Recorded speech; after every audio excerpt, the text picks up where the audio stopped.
आइए यूनिट 3 का जो बचा हुआ पार्ट था वो अब देख लेते हैं।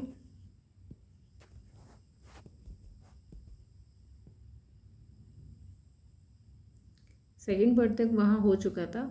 ये इकाई 3 का टॉपिक है, तो आगे आप इसको यहाँ से कंटिन्यू करेंगे, ठीक है।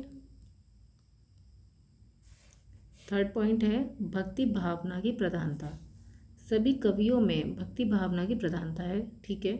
कबीर ने तो यहाँ तक कहा है कि हरि भक्ति जाने बिना बूढ़ी मुआ संसार, सूर और तुलसी का संपूर्ण भक्ति प्रधान है। संपूर्ण काव्य क्या है? सूर और तुलसी का, सूर तुलसी का काव्य, यहाँ आप लिखेंगे काव्य। सूर तुलसी का काव्य जो है वो संपूर्ण भक्ति प्रधान है, ठीक। फोर्थ पॉइंट है आडंबर का विरोध। आडंबर जानते हैं आप लोग? आडंबर मतलब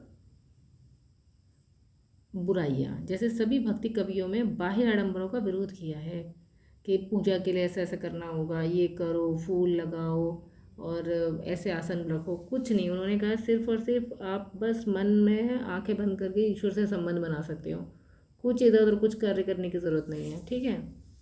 कबीर के शब्दों में है जप माला छापा तिलक सरे एक एको काम। वेरी इंपॉर्टेंट लाइन है, आप लोग इसको लिखेंगे, ठीक है। इस सब को छोड़ दीजिएगा, ये कुछ नहीं है। आगे देखते हैं। समन्वय की भावना मतलब मिलने मिलाने की भावना क्या है? भक्ति साहित्य के, भक्ति काल के साहित्य में धार्मिक, सामाजिक और दार्शनिक, ये यहाँ गलत है, ठीक है, आप इसको लिखिएगा दार्शनिक, ठीक है।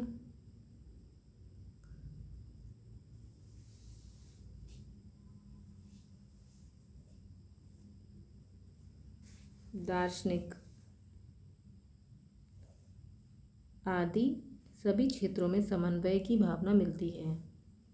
तुलसीदास में तो समन्वय की विराट चेष्टा मिलती है। भक्ति ज्ञान दर्शन के साथ भाषा शैली एवं सगुण और निर्गुण में भी तुलसी का समन्वय की चेष्टा है, ठीक है।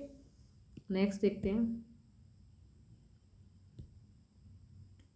छठा है अलौकिक साहित्य। इस काल में जितने भी काव्य लिखे गए हैं सभी ईश्वरीय हैं। किसी व्यक्ति पर काव्य लिखने का कोई प्रयास नहीं किया गया है। इस प्रकार ये सभी रचनाएं आध्यात्मिक कोटि की हैं, ठीक है। व्यक्ति पर कुछ नहीं लिखा गया है, यहाँ पर सब ईश्वर पर लिखा गया है। नेक्स्ट देखते हैं सातवां, दरबारी साहित्य का त्याग। जायसे के अतिरिक्त अन्य कवि, सभी कवि राजाश्रय में नहीं रहा करते थे। सब लोग राजाश्रय से मुक्त रहकर स्वतंत्र रचना करते थे, ठीक है। काव्य रूप 8, ये 7 हो गया, ये 8वां पॉइंट है काव्य रूप, ठीक। ये 7वां पॉइंट है आपका, ये 6ठा पॉइंट है, ये 5वां पॉइंट है। लास्ट और 8वां पॉइंट है काव्य रूप। इस काल में कृष्ण मार्गी और ज्ञान मार्गी कवियों ने मुक्त काव्य की रचना की है और इसके विपरीत प्रेम मार्गी और राज्य मार्गी, राज्य नहीं है ये राजमार्गी कवियों ने मुक्तक और प्रबंध दोनों प्रकार के काव्य की रचना की है। भाषा की विविधता इस काल की विशेष प्रधानता है। इस काल के कवियों ने मुक्तक, गेय, पद, दोहा, चौपाई, सोठा आदि विविध छंदों का प्रयोग किया है। शांत रस इस काल का प्रधान रस है। लास्ट में आप लाइन लिखेंगे वेरी इंपॉर्टेंट। इस प्रकार भक्तिकालीन साहित्य में आदर्शवाद की प्रधानता है। मानव में वसुधैव कुटुंबकम की भावना भरी गई है, ठीक है। समझ में आ रहा है आप लोगों को? आपको यहाँ तक कंप्लीट कर लेना होगा, ये पूरा लिखिएगा और इस तरह आपका ये टॉपिक कंप्लीट हो जाता है।